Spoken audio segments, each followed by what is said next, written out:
Voilà mes frères et sœurs, c'est toujours une joie, un privilège de pouvoir se retrouver, d'être ensemble dans la présence du Seigneur. Et nous finirons plus de remercier le Seigneur comme cela.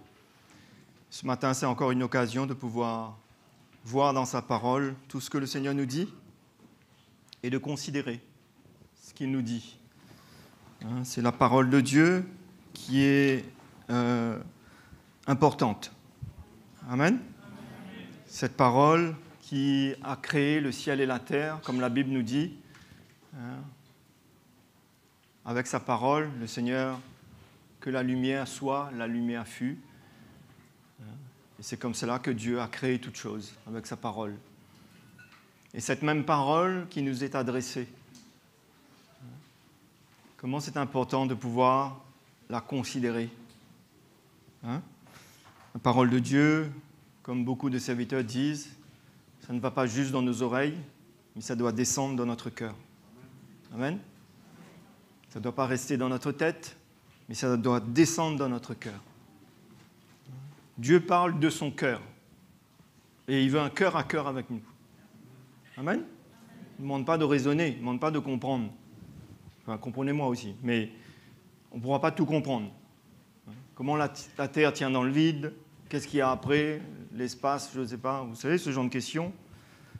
Qui était avant, l'œuf ou la poule, ceci, cela, enfin. Ce que Dieu nous dit, c'est ce qu'il nous demande. C'est ça qui est important.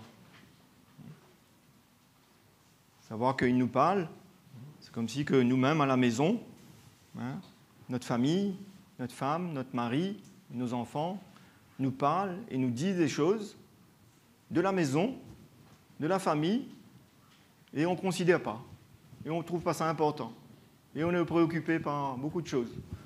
C'est ça qui est important. C'est la même chose avec le Seigneur. La Bible nous dit qu'un jour, nous comprendrons toutes choses. Un jour, patientons encore un peu pour ceux qui ont la démangeaison de connaître tout, l'univers. Pourquoi? On n'a plus 2 ans. Quand on a 2 ans, c'est pourquoi? Pourquoi papa c'est comme ça? Pourquoi la voiture n'avance pas? Pourquoi il y a le feu rouge? Pourquoi? Nos enfants, quand ils avaient 2 ans, c'était comme ça. Mais on n'a plus 2 ans, non? Le Seigneur veut faire de nous des hommes et des femmes matures. Les gens du monde posent ces questions. Pourquoi? Si Dieu existe, pourquoi la guerre? Pourquoi la famine? Ce n'est pas le Seigneur qui a décidé ça. C'est le péché qui est entré dans le monde. C'est le péché, c'est la désobéissance des hommes. C'est la non-soumission volontaire des hommes de ne pas se soumettre à Dieu, de ne pas choisir le Seigneur, de ne pas s'approcher de lui. Et Dieu nous a créés libres.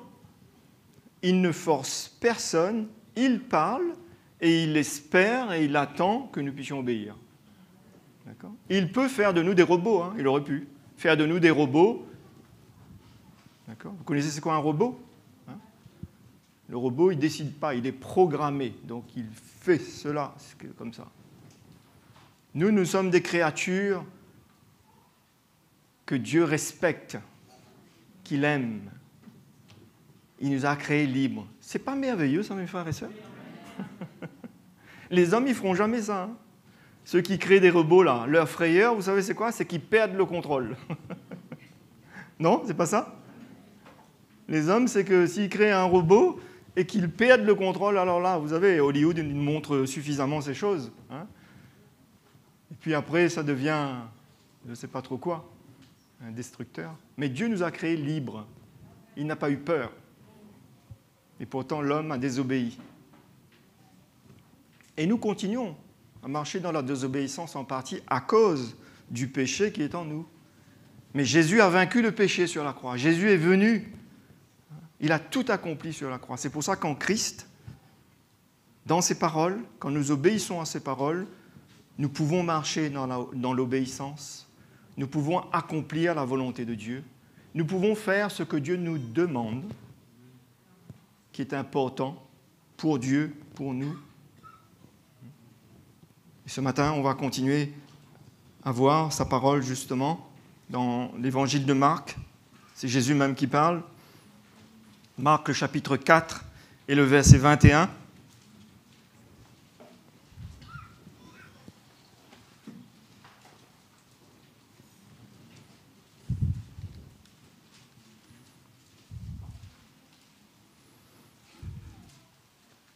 Donc il leur dit encore une parabole. Apporte-t-on la lampe pour la mettre sous le boisseau ou sous le lit? N'est-ce pas pour la mettre sur le chandelier? Et il continue, il dit, car il n'est rien de caché qui ne doive être découvert. C'est incroyable, hein? Rien de caché qui ne doit être découvert. Et c'est vrai que la Bible nous dit que tout sera à nu et à découvert. Quand Dieu dit tout, mais c'est tout. L'Église, il y a ce jugement qui a commencé. Nous devons nous-mêmes rendre compte à Dieu pour certaines choses qu'on n'a pas voulu se repentir ici-bas. Parce que quand on se repent, Dieu nous pardonne et c'est effacé. D'accord? Le monde sera jugé. Chacun devra rendre compte à Dieu. C'est pour ça que le Seigneur dit que cette lumière qu'il veut emmener, c'est-à-dire lui-même, c'est-à-dire ses paroles, et il dit que ce n'est pas pour Jésus ce qu'il a accompli, ce n'était pas en catimini, mais il est venu, la Bible nous dit qu'il a été en spectacle, devant les hommes, devant les nations et devant les autorités spirituelles aussi. Il a été livré publiquement en spectacle. Tout le monde sait ce qui s'est passé. Personne ne peut pas dire qu'il ne sait pas. Tout le monde sait. Et c'est ça, ces paroles aussi. Et continuent à vouloir se répandre partout, à se faire connaître. L'évangile veut être annoncé, doit être annoncé, veut se répandre. Nous sommes appelés aussi à répandre l'évangile, comme ce matin. Et c'est pour ça qu'il dit, cette lumière-là, cette lampe, n'est pas pour mettre sous le boisseau, sous le lit, pour la cacher, non, mais c'est pour la mettre sur le chandelier. Car il n'y a rien de caché qui doit être découvert, rien de secret qui ne doit être mis à jour. Si quelqu'un a des oreilles pour entendre, qu'il entende. Il y en a qui disent que Dieu a de l'humour. Oui, en partie. Mais le Seigneur veut nous faire prendre conscience. Et il dit encore, au verset 24, « Prenez garde à ce que vous entendez. On vous mesurera avec la mesure dont vous vous serez servi, et on y ajoutera pour vous. Car on donnera à celui qui a, mais à celui qui n'a pas, on notera même ce qu'il a. » Ça sont les paroles du Seigneur. Dieu d'amour, un Dieu de grâce, un Dieu qui nous a créés libres, mais pourtant, il nous parle avec vérité, avec justice. Il nous parle clairement. Il nous fait comprendre qu'il n'est pas là pour, comment dire, s'amuser, rigoler. Les choses sont sérieuses, d'accord? Parce que lui, il sait que le diable, il veut perdre les créatures de Dieu. C'est ce que le diable veut faire. Il veut les entraîner en enfer avec lui. Mais Dieu, Jésus est venu pour nous sauver. Il a un plan. Son plan est sérieux. Ça ne rigole pas. Il a versé son sang, il a donné sa vie. D'accord? Il a accompli toutes ces choses. La Bible nous dit qu'il est mort pour l'humanité tout entière. Donc ce n'est pas de la rigolade, c'est sérieux. C'est le plan de Dieu. C'est ce qui bat dans le cœur de Dieu. La venue de Jésus, son plan pour l'humanité, le salut des hommes. C'est ça que Dieu veut. C'est pour ça que le Seigneur ici dit « Prenez garde à ce que vous entendez. On vous mesurera avec la mesure dont vous se serez servi et on y ajoutera pour vous. » En d'autres mots, ça veut dire que ça parle de la foi aussi. Ça veut dire comment on entend, comment on accepte, comment on accueille. Avec un cœur grand ouvert, un cœur fermé, on vous mesurera de la même manière, Jésus dit. C'est pour ça que Jésus pouvait dire à ces personnes dans les évangiles, « Ta foi t'a sauvé, ta foi t'a guéri. » Bien sûr, c'est le Seigneur qui sauve, bien sûr, mais c'est la foi dans le cœur. La Bible nous dit que sans la foi, il est impossible de plaire à Dieu. D'accord? Donc prenez garde. En d'autres mots, nous sommes responsables de ce que nous entendons.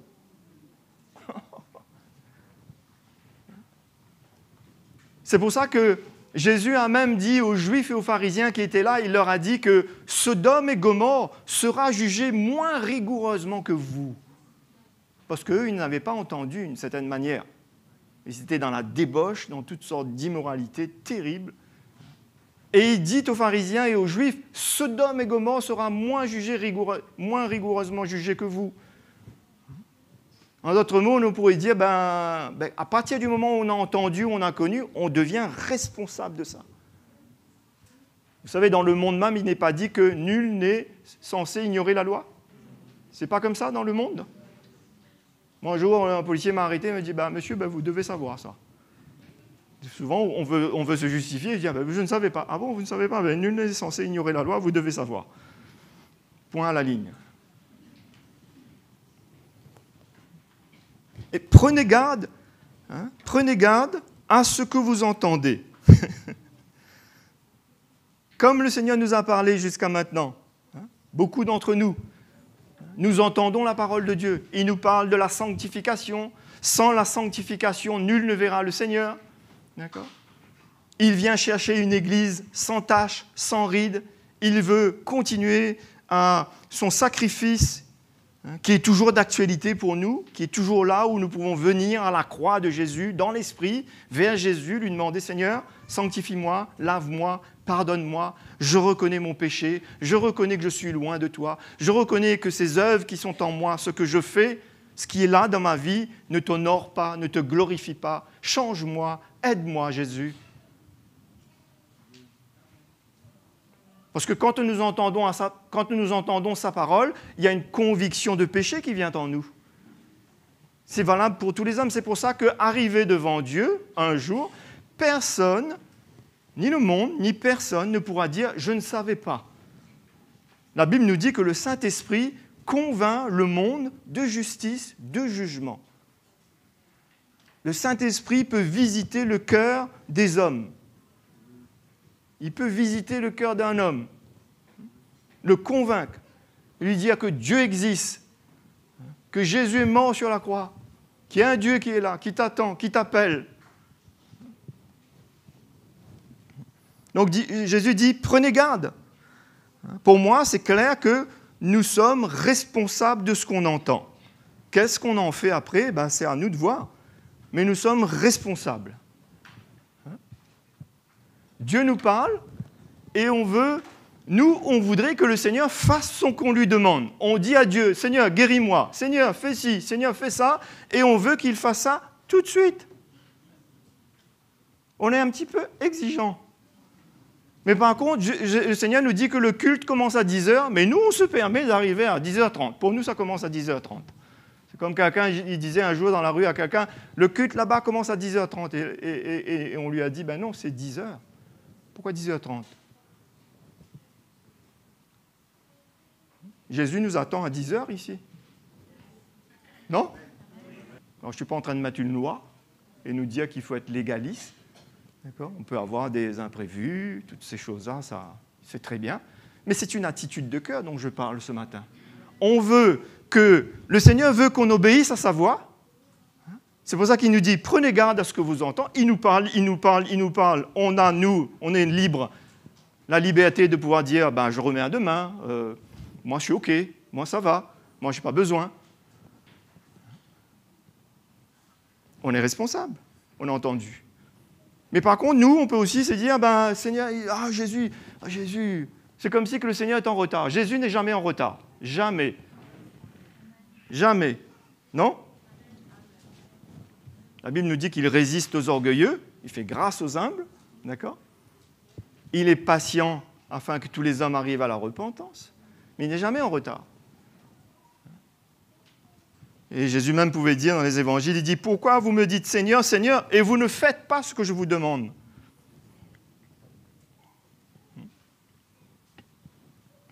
On veut que le Seigneur fasse ci, on veut que le Seigneur fasse ça, mais est-ce que nous, les paroles qu'on entend quand il nous dit « Renonce à toi-même, prends ta croix et suis-moi ». Est-ce que nous, on fait ça, nous ? Ou on fait un petit peu ? On dépose, on reprend. On dépose, on reprend. Dieu est toujours patient. D'accord ? Il n'y a pas de problème. À partir du moment où on reprend, à partir du moment où on se repent, on s'humilie, il n'y a pas de problème.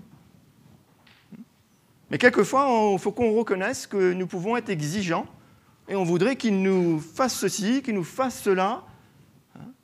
Mais nous, on peut se permettre beaucoup de choses.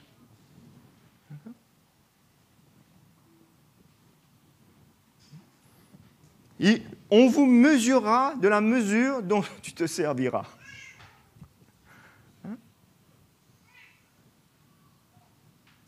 Avec quelle mesure on se sert ? Avec quelle mesure on se sert ? Vous savez, par exemple, on prend l'exemple d'un gâteau, par exemple. D'accord ? Sers-toi, mon frère, il y a un grand gâteau qui est là. Sers-toi une part. Chacun va savoir quel genre de cuillère, d'assiette ou de tous ces instruments-là qu'il va prendre. Non ? Chacun va savoir, non ? Qui va prendre les jeux des enfants, là, les dinettes ? Qui va prendre une petite assiette comme ça ? Qui va venir comme ça ? Je ne crois pas que ça existe, ça. Si, les enfants, ils vont jouer. Il va venir, non, on va prendre une assiette normale, voilà, avec. Mais dans l'esprit. Seigneur, c'est ce matin l'ouverture de notre cœur. Comment on ouvre notre cœur. On vous mesurera de la même mesure. La mesure d'humilité, la mesure de repentance, la mesure de foi. Comment on s'approche de lui ? On vous mesurera avec la même mesure. Waouh! Ah bon? C'est important de connaître la parole de Dieu, non? Alors Jésus, il doit tout faire pour moi, et puis moi, je mène ma vie comme je veux. Ah bon? Ben non, ce n'est pas ce Dieu-là, notre Seigneur. Non, non.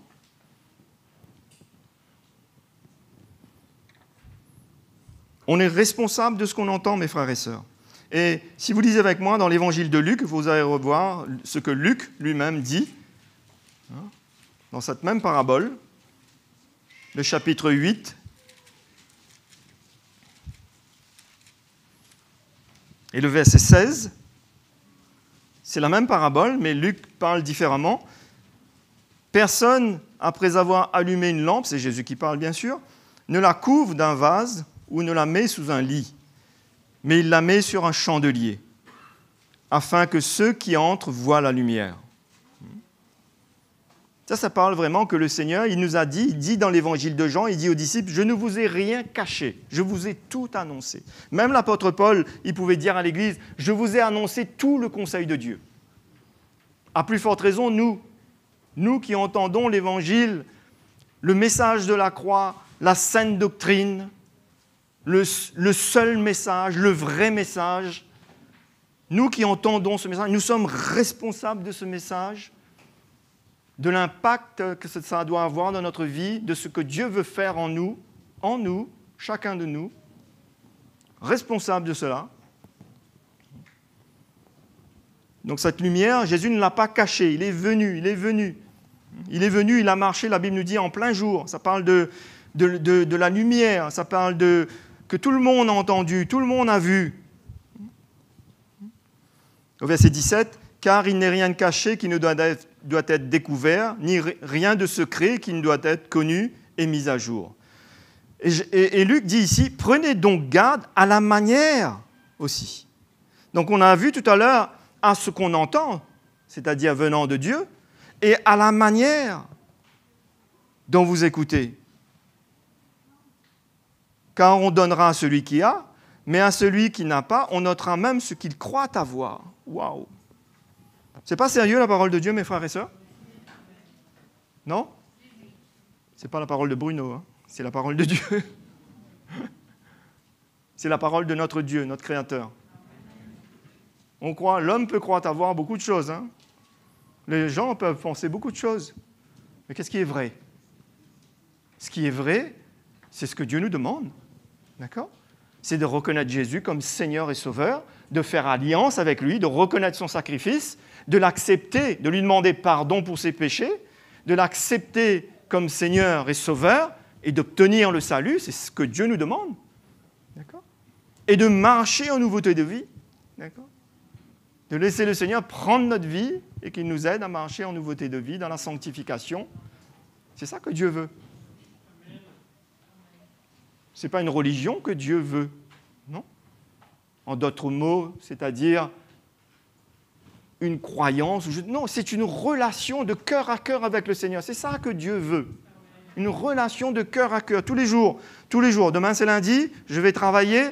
Eh bien, il est avec moi, il me parle, il veut m'inspirer les bonnes pensées, les bonnes attitudes. Il veut parler à mon cœur par son Saint-Esprit. Il veut me dire, non, le péché, non, non, ne pêche plus. Alors, on peut tomber, on peut passer à côté, il n'y a pas de problème, mais on se repent. Mais il veut nous aider comme cela. Donc, ce n'est pas une forme de religiosité. Ce n'est pas ça que Dieu nous donne. Il veut un cœur à cœur. Il veut habiter en nous. D'accord? Il veut habiter en nous. C'est pour ça qu'il dit « Soyez saints comme je suis saint ». C'est ça que Dieu veut. Donc, prenez garde à la manière dont vous entendez. À la manière, chacun peut avoir une manière, en d'autres mots. Mais c'est la manière de Dieu qui est importante. C'est la foi. C'est avec un cœur brisé. C'est dire, Seigneur, je ne sais pas, je ne connais pas, je ne vois pas, mais montre-moi, parle-moi, révèle-toi à moi, éclaire-moi. Il faut qu'on comprenne ça, mes frères et sœurs, qu'avant, on était dans l'ignorance, maintenant, on connaît la vérité.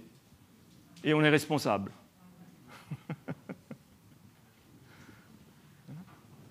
Et si pour les hommes, nul n'est censé ignorer la loi, à plus forte raison, la parole de Dieu.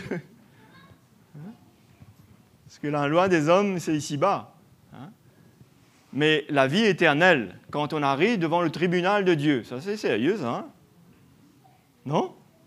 C'est du sérieux, c'est du costaud. Mais c'est ici-bas que les choses se passent. Et beaucoup souvent ont entendu, beaucoup le Seigneur dire, viens à moi, repens-toi, toutes ces choses. Viens à moi, repens-toi, attache-toi à moi, obéis à ma parole. Ça rentre par là, ça sort par là.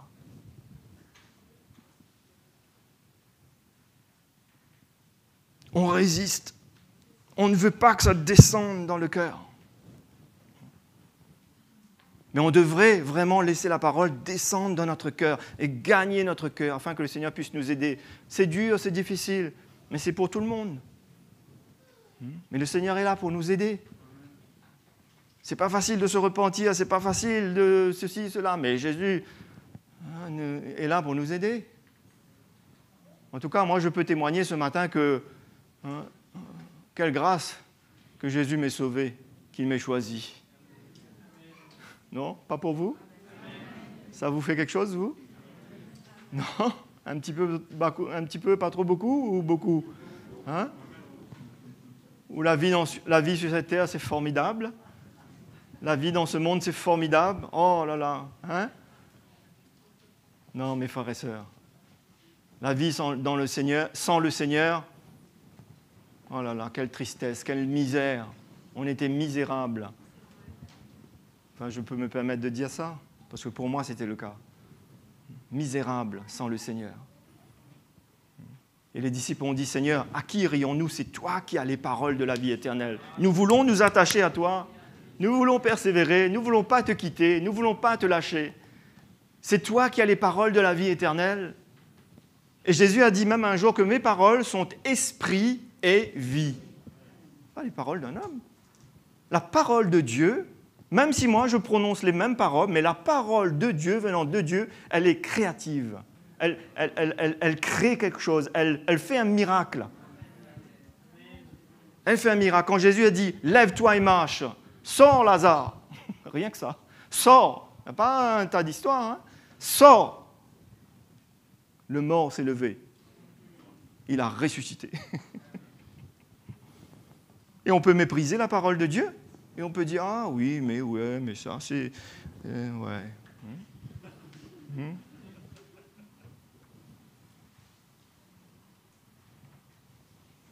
On est responsable. Presque, on aurait pu dire qu'il ne fallait pas entendre. Enfin, il vaut mieux entendre, hein, quand même. Mais on est responsable maintenant. Qu'est-ce qu'on en fait avec? Qu'est-ce qu'on fait avec? On va rendre compte à Dieu. Et il nous dira, tu avais entendu, mon serviteur, mes enfants, mes servantes, tes frères, ils ne t'ont pas parlé? Vous connaissez la parabole du riche et du pauvre Lazare, celui qui faisait l'aumône? La Bible nous dit tous les deux sont morts. D'accord? Et le pauvre qui était couvé d'ulcère, Lazare, là, qui était malade et tout, il est mort, il est allé dans le sein d'Abraham. Ça parle du paradis, ça parle de la présence de Dieu. Et le riche, lui, est allé de l'autre côté, où ça fait chaud, où il fait chaud, très très très chaud. Et de l'autre côté, la Bible, c'est une parabole. Après, je ne sais pas si en réalité c'est comme ça ou c'est pas comme ça, mais c'est une parabole, d'accord, que le Seigneur voulait nous enseigner et nous montrer quelque chose dedans. Le riche dit, là où je suis là, Abraham, il fait chaud. Est-ce que vous ne pouvez pas aller voir ma famille en bas et leur dire toutes ces choses, de les sauver, de leur parler? Envoie un ange. Et Jésus dit que non. Même si un ange irait, il ne nous écouterait pas quand même. Et Jésus les a ramenés à cette époque. Il dit, ils ont la loi de Moïse, qu'ils écoutent ça. En d'autres mots, pour nous aujourd'hui, on a l'évangile. C'est ça qu'on doit écouter. Parce que même si un ange pourrait descendre, alors peut-être sur le coup, peut-être. Vous savez, l'homme, il peut dire beaucoup de choses. Jésus a guéri 10 lépreux. D'accord? Ils ont été guéris. Il y a un seul qui est revenu pour remercier le Seigneur. Les 9, ils ont eu leur guérison. Bye bye, tout le monde, merci beaucoup. Ils ne sont pas prêts à comprendre le plus important, l'essentiel.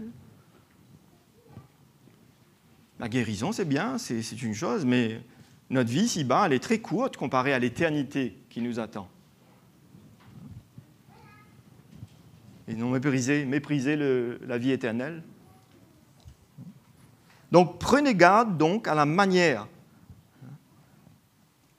dont vous écoutez. Et prenez garde à ce que vous écoutez. Aujourd'hui, moi je dis, et la Bible nous enseigne qu'on doit prendre garde à tout ce qu'on écoute aussi. Tout. Il y a des choses qu'on ne doit plus écouter, qu'on ne doit pas écouter. La voix de l'ennemi, la voix du diable, la voix du monde, d'accord ? Les voix étrangères. Prenez garde, vous êtes responsable. Prenez garde. C'est les enseignements de Jésus qui sont importants. Sa parole, lui qui nous encourage à marcher sur terre comme Dieu veut qu'on marche sur terre, lui qui nous a préparé un plan, un style de vie qui est agréable à Dieu en obéissant aux enseignements de Jésus, aux enseignements des apôtres. Regardez le sermon sur la montagne. Il y a tout là pour vivre. Tout. Tu ne convoiteras pas. Si quelqu'un regarde une femme pour la convoiter, il a déjà commis l'adultère. Il nous enseigne comment vivre agréablement à Dieu, non ? Si ton frère a péché contre toi, pardonne-le. Si vous ne pardonnez pas vous-même, le Père Céleste ne vous pardonnera pas. Tout est là le sermon sur la montagne. Matthieu chapitre 5, Matthieu chapitre 6 et 7. Entrez par la porte étroite et resserrée. Ça parle de quelle porte, ça ? Ça ne parle pas de la fenêtre, ça. La porte du royaume de Dieu, elle est étroite. Oui, ça demande ma vie. Oui, ça me demande à renoncer à toutes ces choses que ma chair aimait, le péché. Il y a une vie de sanctification pour moi. Il y a une nouveauté de vie, une nouvelle vie maintenant. C'est un chemin étroit, le chemin de la chrétienté. C'est un chemin étroit. De plus en plus, le Seigneur veut me dépouiller. Il veut enlever toutes ces choses en moi, me libérer des addictions, des pensées immorales et toutes ces choses, de la dureté de cœur. Il y a beaucoup de chrétiens qui marchent avec le non-pardon. Ce sont des chrétiens, mais ils ont un cœur dur. Ils n'aiment pas des frères, ils n'aiment pas des sœurs. Ils ont un problème avec un tel. Et ils entendent l'évangile. Et ils restent comme ça. Ils ne vont jamais s'humilier. Alors sur le sermon sur la montagne, Jésus a dit quoi ? Si tu sais que ton frère a un problème avec toi, laisse là ton offrande, ce qui veut dire arrête dans ton service pour Dieu, arrête un petit moment, fais une pause, règle cette affaire avec ton frère, va le voir, ou ta sœur, et ensuite tu peux donner ton offrande. Il n'y a pas tout ce qu'il faut pour ce style de vie sur cette terre. Et Dieu parle, il parle en abondance. La parole de Dieu n'est pas rare au milieu de nous. Je n'ai pas beaucoup d'amen ce matin, je ne sais pas ce qui se passe. La parole de Dieu est rare au milieu de nous? Elle est abondante. Il nous parle. Marie, aimez vos femmes comme Christ a aimé l'Église. Waouh! Tous les domaines de notre vie, le Seigneur nous parle. Il n'y a pas de domaine où on n'est pas guidé, équipé. Pardonnez, Jésus dit même, pardonnez comme Jésus nous a pardonné. N'oubliez pas que Jésus nous a pardonné, nous, il y a plus de 2000 ans de cela, à la croix. D'accord? Il n'a pas attendu qu'on lui demande pardon. Il nous a déjà pardonné. Et nous, on ne peut pas faire ça, nous? Ah oui, mais le frère ou la sœur n'est pas venu vers moi s'excuser. Et alors, qui s'est excusé auprès du Seigneur ici? Avant, il nous a pardonné. On est responsable de ce qu'on entend. Et le Seigneur, si on ne règle pas ici-bas, nous demandera des comptes quand on arrivera devant lui. Et c'est sérieux. On vous mesurera avec la même mesure. Pour ça, la vie chrétienne, c'est une vie d'humilité, de brisement, pour nous tous, pour les pasteurs, pour les frères, les sœurs.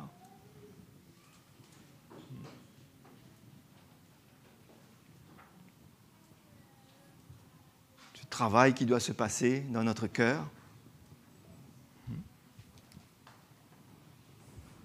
Et regardez ce que l'apôtre Paul pouvait dire dans Philippiens chapitre 4.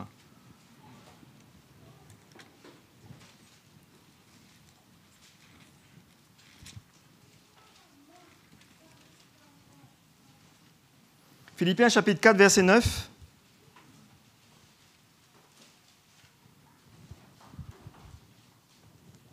Déjà au verset 8, il dit « Au reste, frères, que tout ce qui est vrai, tout ce qui est honorable, tout ce qui est juste, tout ce qui est pur, tout ce qui est aimable, tout ce qui mérite l'approbation, ce qui est vertueux et digne de louange, soit l'objet de vos pensées. » Vous voyez de quoi on doit être rempli? Donc si on a des contentieux, si quelque chose s'est passé, tort ou raison. Encore une fois, Jésus nous a dit « Aimez vos ennemis ». Qu'est-ce qu'on peut s'attendre de nos ennemis? De les aimer. Bénissez ceux qui vous maudissent. Si ton ennemi a faim, donne-lui à manger. Ce sont les enseignements de Jésus, non? Non? Alors, où on va aller comme ça là? Quelle justice on peut manifester à part la vraie justice, c'est-à-dire l'évangile? L'évangile. Quelle justice on peut tenir debout là? Qui ce matin peut dire « Ben oui, c'est pas de ma faute, c'est lui là ».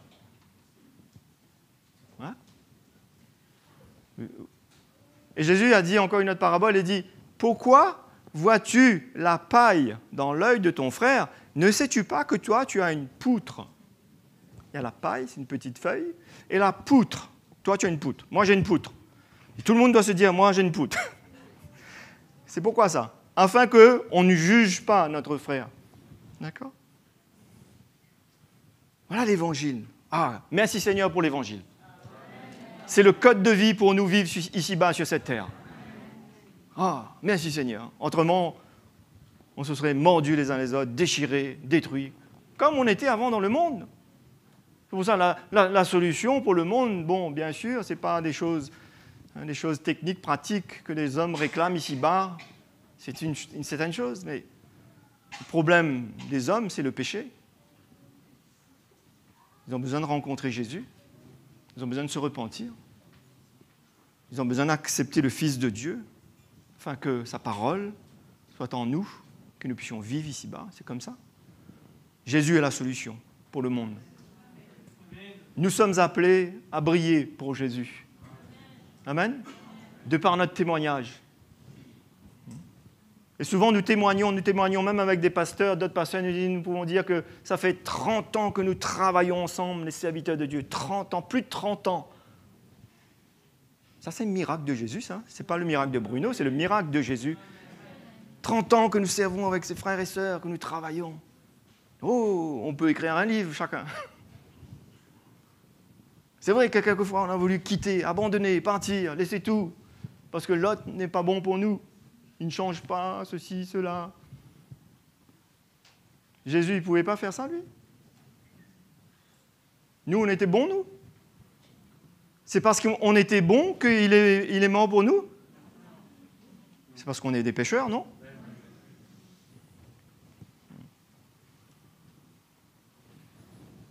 Et l'apôtre Paul disait à l'Église, au verset 9, « Ce que vous avez appris, reçu et entendu de moi, ce que vous avez vu en moi, pratiquez-le, et le Dieu de paix sera avec vous. » Amen.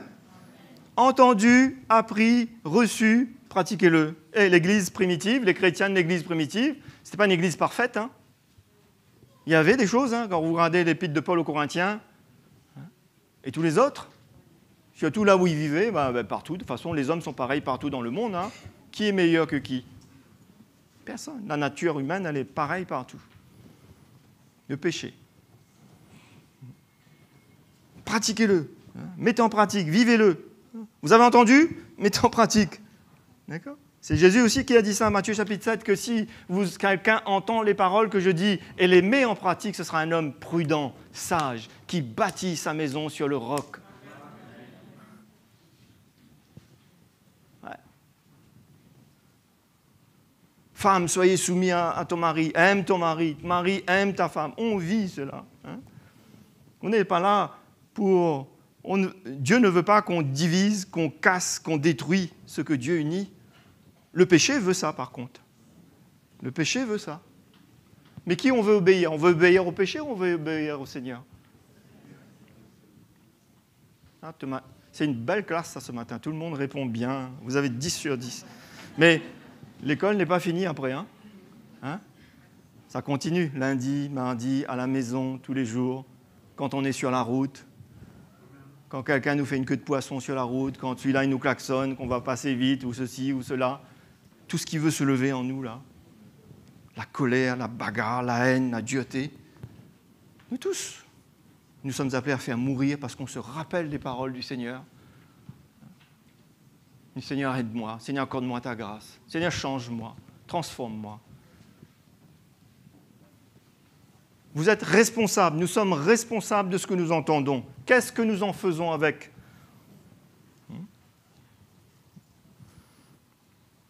C'est pour ça que dans Romains chapitre 10, au verset 17, la Bible nous dit « Ainsi, la foi vient de ce qu'on entend ». Souvent, il y en a qui veulent grandir dans la foi, mais on ne laisse pas l'Évangile pénétrer notre cœur, on ne laisse pas l'Évangile toucher notre cœur, et on veut grandir dans la foi, et on veut plus de foi. Mais comment ça fait ça? La foi vient de ce qu'on entend. D'accord? C'est important d'écouter la parole de Dieu, c'est important d'entendre. D'accord? Mais il faut l'accepter. Il faut obéir au Seigneur. Il faut laisser l'Évangile faire ce travail. D'accord? La parole de Dieu, la Bible nous dit que c'est une semence incorruptible. D'accord? La parole de Dieu nous est dit encore qu'elle ne retourne pas à Dieu sans accomplir ses effets et ses desseins.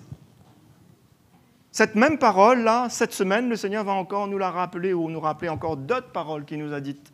Et souvent, le Seigneur a parlé à beaucoup d'entre nous. « Repens-toi, humilie-toi, va, fais ceci, fais cela. » Mais notre cœur se ferme et une carapace dure. Vous savez, Dieu est un Dieu d'amour, mais il peut briser la carapace aussi. Hein.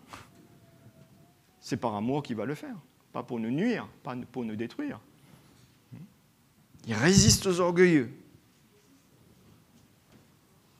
Souvent, on ne réalise pas comment les portes ne s'ouvrent pas, des choses ne se font pas. Il y a une résistance de la part même du Seigneur qui est là, en place, à cause de la dureté. Moi, je vous dis, en tout cas, moi, personnellement, je pourrais dire ce matin mes années de conversion, tout ce que je fais, tout cela, mais tout ça, ça ne m'intéresse pas du tout. Je sais que ce qui est important dans ma vie, c'est l'humilité, c'est le brisement. C'est cette croix que le Seigneur m'appelle à prendre. Et je remercie le Seigneur. Quelquefois, c'est dur, c'est pas facile. On est confronté, on est travaillé. Mais on sait que le meilleur va sortir de nous après quand on s'humilie. L'apôtre Paul lui-même disait, quand la mort agit en nous, cette mort à nous-mêmes, la vie agit après. Et n'est-ce pas vrai, mes frères et sœurs? Responsable de ce que nous entendons. Maintenant, responsable de ce qu'il ne faut pas entendre aussi. Parce que ce qu'on entend qui ne vient pas de Dieu, les mauvais conseils, le faux évangile, les évangiles erronés, regardez ça, ce que la parole de Dieu, nous savons ces choses. 2 Timothée chapitre 4, le verset 3.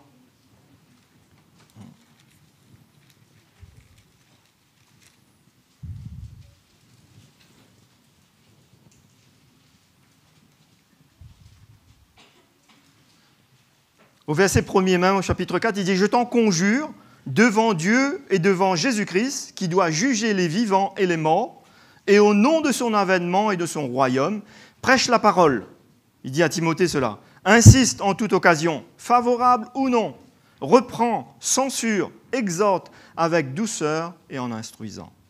Car il viendra un temps où les hommes ne supporteront pas la saine doctrine. » Supporteront pas. Mais ayant la démangeaison d'entendre des choses agréables. Ça, c'est le chrétien charnel. Lui, prendre sa croix, la croix. Et arrête avec la croix, là. Je suis chrétien, je suis fils de Dieu, je suis fils de roi, tout est possible. Et je vis. Dieu m'a mis là sur cette terre pour vivre. Ah bon? Pour vivre à ta manière? Pour vivre à la manière du Seigneur? Non? On est ici-bas pour vivre à notre manière? On sera jugé. Quand on va arriver devant ce tribunal-là, ça va être sérieux, non? Moi, ça m'amène une crainte dans mon cœur. Et vous? C'est OK? C'est OK? T'inquiète, je gère?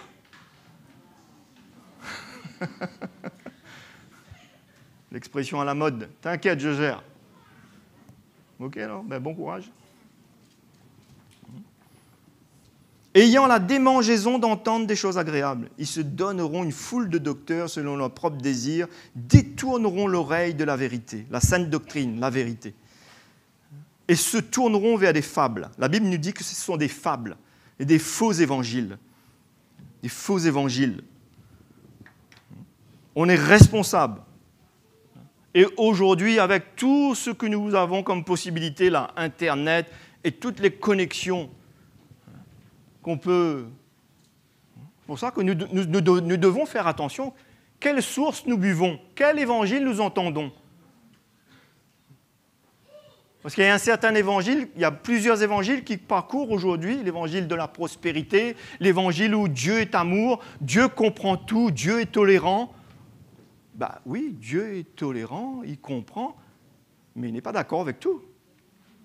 Il n'accepte pas tout. Sa parole... Dieu n'est pas contradictoire.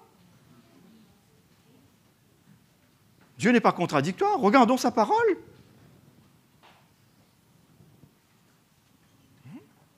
Il dit ne péchez pas, il a créé l'homme pour la femme, et la femme pour l'homme. Il a créé le mariage. Aujourd'hui, il y a toutes sortes d'évangiles. Dieu est amour, Dieu est d'accord. Non, non, non. La Bible nous dit que Dieu est patient afin que les hommes arrivent à la repentance. Et nous, qu'est-ce qu'on veut entendre? Est-ce qu'on veut entendre la sainte doctrine? Est-ce qu'on veut s'attacher à elle? Est-ce on aime la vérité? Ou on est ouvert à tout? Attention, peuple de Dieu, on n'est pas ouvert à tout. Il faut être ouvert à l'évangile. Et si vous me dites que le message de la croix, c'est difficile, mais c'est valable pour tout le monde. Ce qui est impossible aux hommes est possible à Dieu. D'accord? Dieu ne demande pas l'impossible.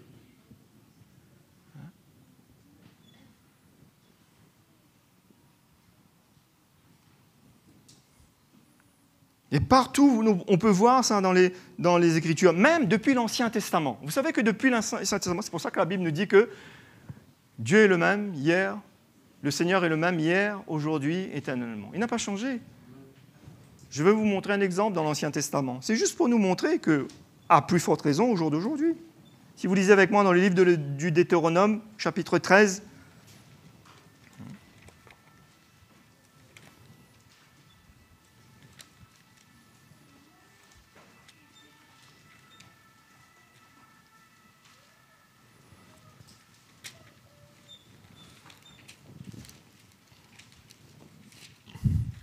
regardez cet exemple ici. Ça remonte, ça. Hein? Ça concerne le peuple juif, le peuple d'Israël. Mais c'est notre Dieu. Et déjà même à l'époque, regardez, chapitre 13, déjà même le chapitre 12 et le verset 32, il leur disait « Vous observerez et vous mettez en pratique toutes les choses que je vous ordonne. Vous n'y ajouterez rien et vous n'en retranchez rien. » C'est clair ou pas clair? C'est comme aujourd'hui, on ne peut rien retrancher, on ne peut rien ajouter, on ne peut pas prendre ce qui n'est pas de Dieu, on ne peut pas compromettre, on ne peut pas mélanger l'évangile. Arrêtons d'avoir ces langages-là. Dieu est amour, Dieu est ceci. Oui, Dieu est amour, il n'y a pas de problème là-dessus. Mais Dieu est vérité, Dieu est grâce, non? Dieu juge le péché. Donc, au chapitre 13, au verset 1er, il dit « S'il élève au milieu de toi un prophète ou un songeur qui t'annonce un signe ou un prodige, et qu'il y ait accomplissement du signe ou du prodige dont il t'a parlé en disant « Allons », en disant, en entendant, en disant. Vous comprenez? « Allons après d'autres dieux, des dieux que tu connais point, et servons-les. Tu n'écouteras pas les paroles de ce prophète ou de ce songeur, car c'est l'Éternel, votre Dieu, qui vous met à l'épreuve pour savoir si vous aimez l'Éternel, votre Dieu, de tout votre cœur et de toute votre âme. » Amen. Dieu permettait ça. Il permettait ça. Pour voir, parce que lui, il veut voir le cœur de son peuple qui l'aime, qui s'attache à lui. C'est la même chose aujourd'hui. Aujourd'hui, nous entendons le message, la vérité de l'Évangile. On en est fier? Oui, on en est fier, mais pas orgueilleux. Au contraire, que celui qui croit être debout, il prenne garde. Avec crainte, humilité. Et tous les jours, on dit, Seigneur, garde-moi, préserve-moi. On aime la parole du Seigneur et on veut s'attacher à cette parole. On ferme nos oreilles à toutes les sources. D'accord? Les hommes de Dieu qui étaient dans la parole de Dieu, ils étaient connus de leur vie. Leur vie était connue du peuple de Dieu. Aujourd'hui, il y a des chrétiens qui écoutent sur Internet n'importe qui. Et on ne connaît pas sa vie. On ne connaît pas sa vie, on écoute même. Oh, c'est un bon message. Au verset 4, « Vous irez après l'Éternel votre Dieu et vous le craindrez. Vous observerez ses commandements et vous obéirez à sa voix, vous le servirez et vous vous attacherez à lui. Ce prophète ou ce songeur sera puni de mort quand il a parlé de révolte contre l'Éternel. » C'est incroyable, hein? Et il y en a beaucoup qui parlent de révolte contre l'Éternel, peut-être sans savoir, dans l'ignorance, tout ça parce que la chair a pris le dessus. La main de l'homme, la chair prend le dessus. Toutes sortes d'évangiles qui peuvent exister aujourd'hui. Nos oreilles doivent être fermées à ces choses. D'accord? Fermées. Parce qu'on est responsable de ce qu'on entend. Enfin, comprenez-moi. Hein? Si je parle que si on va pour vraiment être d'accord, recevoir et dire « Ah oui, mais pourquoi pas ?» C'est ça que je parle. Se nourrir.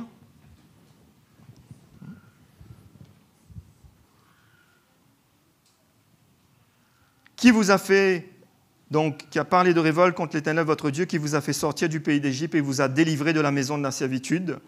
Et il a voulu te détourner de la voie dans laquelle l'Éternel, ton Dieu, t'a ordonné de marcher. Tu ôteras ainsi le mal du milieu de toi. C'était sérieux, le peuple de Dieu? Et vous croyez que ce n'est pas sérieux aujourd'hui? L'Église n'est pas sérieuse aujourd'hui? Hein? C'est sérieux. Jésus est mort pour son Église. Son sang a été versé, le Fils de Dieu a versé son sang sur la croix pour son Église. Amen. Et il aime son Église. Je bâtirai mon Église, il a dit. Les portes de l'enfer ne prévaudront point. D'accord?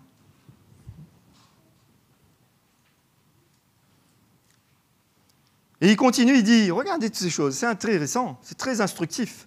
Au verset 6, si ton frère, fils de ta mère, ou ton fils, ou ta fille, ou la femme qui repose sur ton sein, ou ton ami que tu aimes comme toi-même, t'incite secrètement en disant « Allons et servons d'autres dieux, des dieux que ni toi ni tes pères n'avaient connus, d'entre les dieux des peuples qui vous entourent, près de toi ou loin de toi, d'une extrémité de la terre à l'autre, tu n'y consentiras pas et tu ne l'écouteras pas.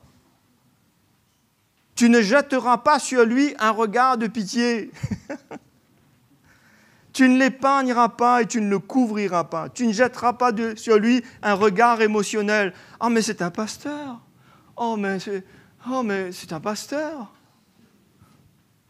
C'est pour ça que le peuple de Dieu, c'est un peuple que Dieu veut l'avertir. Nos oreilles ne sont pas des poubelles, nos cœurs ne sont pas des poubelles. Nos cœurs, c'est l'habitation de Dieu avec la sainte doctrine, le message de la croix, les enseignements du Seigneur. Il y a une semence en nous, il y a des valeurs en nous. Non? Et on n'est pas prêt à compromettre. La justice de Dieu est en nous et sur nous. Le Seigneur est avec nous. On n'est pas prêt à écouter quelqu'un. Aujourd'hui, il y a beaucoup de gens qui sont... Vous savez, un jour, je me souviens, on était en Afrique et on visitait les églises. Et puis, il y a un monsieur qui court derrière nous, qui court. « Hey, pasteur, pasteur !» Puis on s'arrête et il nous dit « Oui, pasteur. » Je dis « Qu'est-ce qui se passe ? Qu'est-ce qu'il faut faire pour devenir serviteur de Dieu ?» Quand je l'ai regardé, je lui ai dit « Il ne faut rien faire du tout là. » Non, il ne faut rien faire. Et on lui a témoigné de l'évangile après. Mais c'est comme ça. Parce que le monde chrétien, d'une manière générale, a été enseigné, éduqué, que comme si devenir pasteur... Moi, je vous dis franchement, mes frères et sœurs, encore une fois ce matin, je remercie le Seigneur pour la lumière de l'évangile. Je bénis le Seigneur qui m'a mis dans une équipe. Des frères qui veillent sur moi. On porte un regard les uns sur les autres pour se protéger. S'il y en a un qui dit quelque chose qui est faux, qui n'est pas scripturaire, moi, ça m'est déjà arrivé, des petites choses. Les frères m'ont dit, mais non, ce que tu as dit là, ce n'est pas vrai. Ce n'est pas comme ça. C'est une protection pour l'Église. C'est comme ça que les erreurs sont venues. C'est comme ça qu'il y a tous les mouvements qui sont venus. Il y en a un qui a ri un jour, et voilà, ça a été le mouvement du rire, et c'est parti dans les églises. Et tout le monde dans l'église fait... Mais vous croyez que c'est ça? Vous croyez que quand le Seigneur regarde ça, le Seigneur, il ne pleure pas? Moi, dans les années 80, quand je me suis converti, il y avait toutes sortes de mouvements. On disait aux gens, venez devant, on prie pour vous, mais il faut tousser. Alors les gens faisaient... Mais par terre, je ne vous raconte pas ce qu'il y avait, quoi. Mais c'était triste, triste, triste, triste, triste. Il y avait ceux qui roulaient par terre, il y avait ceux qui dansaient, il y avait toutes sortes de choses. Mais les gens ne changeaient pas. Mais aujourd'hui, on peut dire que l'évangile que nous entendons change nos cœurs, change nos vies, change nos maisons, nos familles. Non? Nos relations dans la famille. Il y a un peu plus d'amour pour notre épouse, pour notre mari, pour nos enfants. Il y a un peu plus de patience. Il y a les fruits de l'esprit. Plus d'amour pour le peuple de Dieu. Plus de grâce pour le peuple de Dieu. Autrement, le légalisme est en nous, ça. Ce n'est pas juste parce qu'on veut servir le Seigneur, on veut s'approcher de lui. Le Seigneur doit œuvrer en nous. Et pour qu'il œuvre en nous, on a besoin d'entendre ce qu'il a à nous dire. Et de s'attacher à ça. C'est pour ça que même dans l'Ancien Testament, c'était comme ça. Et la cause de la perte ou de la chute du peuple d'Israël, c'est quoi? Ils se sont laissés aller. Ils ont été vers d'autres dieux, ils se sont mariés avec des païens. Hein? Et quand on se marie avec un païen, alors comprenez-moi mes paroles ce matin, n'allez pas me dire alors, le frère là. Hein? Mais c'est juste pour vous montrer. Parce que dans la parole de Dieu, on a parlé, je dis ça. Séparez-vous, dit le Seigneur, ne touchez pas à ce qui est impur. Hein? Et c'est comme ça que dans le peuple d'Israël, ces Juifs-là, ils ont adoré des dieux, Baal et compagnie. Et la colère de Dieu est venue. Ils se sont mélangés, Et en faisant ces choses-là, on se détourne de Dieu. Petit à petit, on se détourne de Dieu. Finalement, on finit par adorer toutes sortes de choses. C'est pour ça que nos oreilles ont besoin de rester dans l'Évangile, dans le message de la croix, attachées à lui. Et les sources, les autres sources, là, on brûle tout, on ferme tout. Oui, je peux me permettre de dire ça ce matin, oui. Parce que la parole n'est pas rare au milieu de nous. On a tout, le ministère apostolique, les 5 ministères, les serviteurs de Dieu divers et variés, tous les ministères qui sont là. Vous pouvez être au bénéfice, être arrosé. Et dans Éphésiens 4:11, qui nous est dit que tous ces ministères, les 5 ministères, c'est pour nous emmener le peuple de Dieu à servir Jésus de la bonne manière, à grandir, à croître, à être unis ensemble et glorifier Jésus.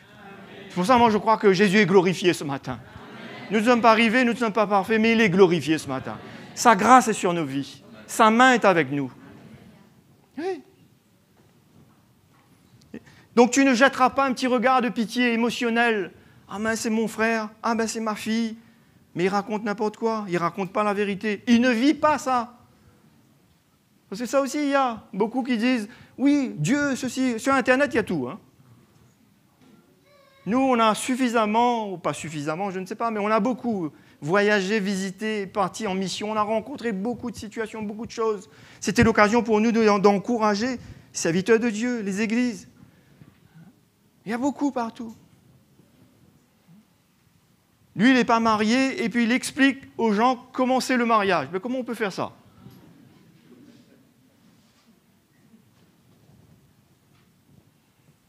Il n'a pas d'église, il est sur Internet, mais il explique comment l'église doit être. Ah bon ? Ben viens être le berger de l'église et tu verras. C'est pas facile de conduire l'église. Avec amour, je dis ça ce matin. Donc un serviteur de Dieu, on ne vient pas là volontairement ce matin. Ah oui, je veux être un serviteur. Moi, je n'ai pas choisi, je n'ai pas voulu. J'ai dit, Seigneur, tu sais ce que tu fais. Mais je ne peux pas fuir, je ne peux pas renoncer. On doit répondre à l'appel de Dieu. C'est pour ça, réalisons la grâce que nous avons d'être dans une équipe, d'avoir le fondement apostolique au milieu de nous, le message de l'Évangile. C'est pour ça que nous avons la foi dans notre cœur. On ne se sent pas supérieur, on ne se sent pas meilleur, non, mais on veut se préserver. Et on veut préserver les faibles, on veut préserver le peuple de Dieu. Moi, je veux préserver les nouveaux, les faibles. N'ouvrez pas votre cœur, arrêtez avec toutes ces sources-là. Je ne sais pas qui, où il habite, je ne sais pas. Voilà un serviteur de Dieu, voilà vos serviteurs de Dieu. Vous connaissez leur vie, ils vous annoncent la parole. D'accord ? Il faut connaître la vie du serviteur de Dieu, non ?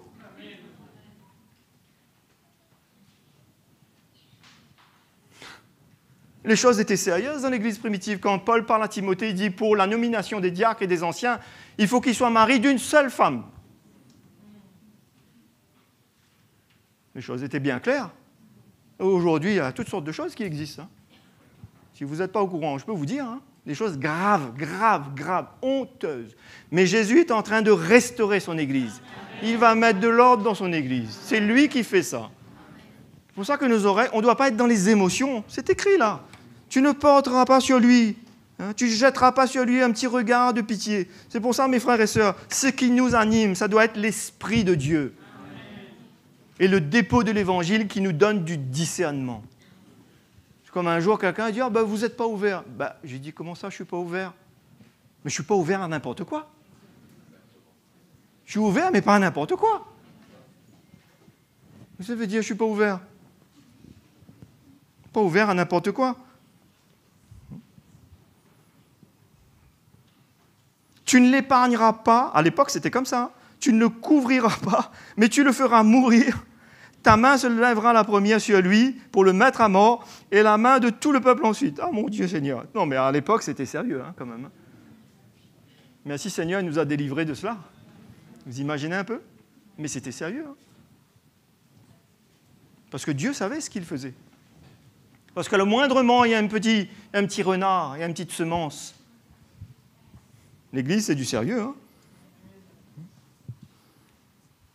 Tu le lapideras et il mourra parce qu'il a cherché à te détourner de l'Éternel ton Dieu qui t'a fait sortir du pays d'Égypte, de la maison de servitude.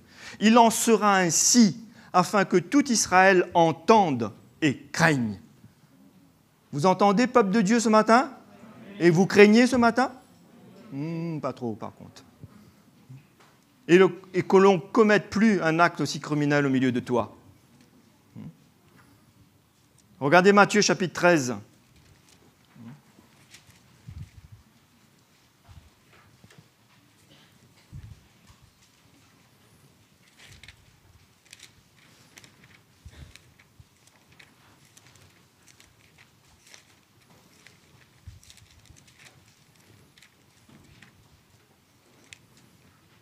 Matthieu chapitre 13, c'est la parabole des terrains, la parabole du semeur. Et c'est très intéressant parce qu'on parle de pouvoir entendre, bien entendre, l'accepter, comprendre, mais il faut comprendre, c'est ce que Jésus a dit aussi. Chapitre 13 et le verset 13, vous savez, la parabole des terrains, vous savez c'est quoi? Il y a 4 terrains différents, d'accord? Il y a le terrain le long du chemin, c'est-à-dire où les voitures roulent, où le terrain est assez damé, dur. Il y a le terrain pierreux, il y a le terrain épineux et il y a la bonne terre. Et Jésus encourage à ce que nous soyons la bonne terre. Et la bonne terre, c'est quoi? Ce n'est pas quelqu'un de parfait, d'accord? C'est quelqu'un qui arrive, qui n'a jamais connu, comme les Samaritains, comme les publicains, les gens de mauvaise vie, les prostituées, mais ils se sont disposés. Parle, Seigneur, ton serviteur écoute, avec un cœur tendre. Et c'est ça la bonne terre. Et c'est ça qui nous permet de non seulement entendre, recevoir, et grandir, et porter du fruit. C'est pour ça qu'on va toujours entendre, pas grand-chose va se passer. Pourquoi? Jésus explique les différents terrains. Non? Chacun de nous, on est venu ce matin avec notre histoire, nos situations. Il y en a qui veulent juste être assis dans la salle. Il y en a qui veulent juste... Ouais, c'est OK. Mais qui est prêt à être la bonne terre? Matthieu chapitre 13, verset 13. C'est pourquoi je leur parle en parabole, dit Jésus. Parce qu'en voyant, ils ne voient point. En entendant, ils n'entendent ni ne comprennent. Vous savez, Dieu veut susciter en nous la foi, la démarche. Oui, Seigneur, c'est ta parole, je viens, Seigneur. Oui, Seigneur, je veux répondre. Dieu, du haut du ciel, je te réponds. Je réponds. Je veux t'obéir. Je veux le salut. Je crois en toi. Jésus a dit, heureux ceux qui ne m'ont pas vu, mais qui auront cru. Heureux ceux-là. Il disait aux disciples, vous m'avez vu, vous me croyez, mais heureux ceux qui ne m'auront pas vu, mais qui auront cru.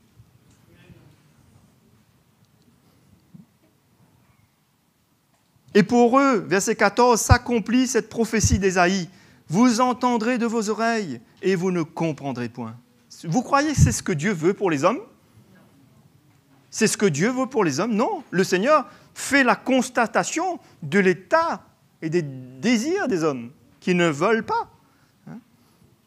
Vous regarderez de vos yeux et vous ne verrez point, car le cœur de ce peuple est devenu insensible. Ils ont endurci leurs oreilles. Ils ont fermé leurs yeux, de peur qu'ils ne voient de leurs yeux, qu'ils n'entendent de leurs oreilles, qu'ils ne comprennent de leur cœur, qu'ils ne se convertissent et que je ne les guérisse. Amen. Jésus veut nous guérir notre cœur, guérir de notre passé, de nos blessures. Des fois, il y a des chrétiens qui me sortent des choses qui se sont passées. Mais Jésus nous a guéris de notre passé. Quand on est venu à lui, on a demandé pardon. Il a pris notre passé. Tout. Si on a vécu l'injustice, si on a été blessé, si on a été maltraité, peu importe, il a tout pris, nos péchés. Il nous pardonne, il nous restaure. Nous sommes une nouvelle création, une nouvelle créature, une nouveauté de vie. Conversion, convertir à Jésus, la vie de Jésus en nous. Une guérison, pas que la guérison physique, la guérison de notre cœur. Quand je suis venu au Seigneur, dans ma famille, il y avait toutes sortes de choses. Mais Jésus m'a parlé, m'a montré. Va te réconcilier avec ton papa. Va te réconcilier. C'était clair, clair, clair. Souvent dans les familles, pas partout, mais quelquefois. C'est quand même fou, c'est toujours comme ça aussi. On dirait que plus les années avancent, le frère ne parle plus avec la sœur. Dans le naturel, je parle. Les enfants se fâchent avec les parents, surtout quand il s'agit de l'héritage. Alors là, c'est la catastrophe. Là, c'est la bagarre, là, tout le monde s'est fâché. Il n'y a plus de frères ni sœurs à cause de l'argent, à cause de l'héritage. Ça, c'est la nature de l'homme. Mais l'Évangile nous montre toutes ces choses. Et le Seigneur nous rend capables de pouvoir pardonner, aimer. C'est ça qui est merveilleux, non? Il y a une guérison et un témoignage. Jésus l'a dit, mais heureux sont vos yeux parce qu'ils voient et vos oreilles parce qu'elles entendent. Je vous le dis, en vérité, beaucoup de prophètes et de justes ont désiré voir ce que vous voyez. Et nous voyons ces choses aujourd'hui, mes frères et sœurs, non? Il y a des prophètes de l'Ancien Testament, ils ont voulu voir le ministère de Jésus. Jésus qui est l'accomplissement de la loi. En lui, c'est possible d'aimer notre prochain, d'aimer Dieu en Jésus. Et ne l'ont pas vu, entendre ce que vous entendez et ne l'ont pas entendu. Vous donc écoutez ce que signifie la parabole du semeur. Et il explique la parabole du semeur. Et ce matin, sommes-nous, quel terrain sommes-nous ce matin? Un endroit pierreux? Dur? Quel terrain sommes-nous? Les épines? Les épines, c'est celui qui a les soucis du siècle. Lui, il est inquiet, lui. Oh, les soucis du siècle. Oh là là, comment je vais faire demain, Seigneur? Seigneur, demain, comment je vais faire là? Oh là là là. Seigneur, la crise. Seigneur, coronavirus. Seigneur, là, on dit que j'ai entendu dire qu'il va y avoir le crash boursier. Oh, mon Dieu, Seigneur. Mais nous sommes appelés à réagir comme ça, nous? Où est la foi dans notre cœur? Vous dépendez de qui? Du crash boursier? On dépend de Jésus, on dépend de sa parole. Sa parole emmène la foi. Moi, je crois que même s'il y a le crash boursier, la famine, le Seigneur prendra soin de nous, comme il l'a toujours fait. Même dans l'Église primitive, Agabus a prophétisé une famine. Mais les chrétiens, ils étaient solidaires, ils étaient engendrés, ils étaient changés, transformés. Leur vie avait changé, ils se soutenaient les uns les autres, ils étaient unis, ils avançaient, le peuple de Dieu avançait. Ils entendaient le vrai message. Pas extraordinaire, le peuple de Dieu, non? Hébreux chapitre 2.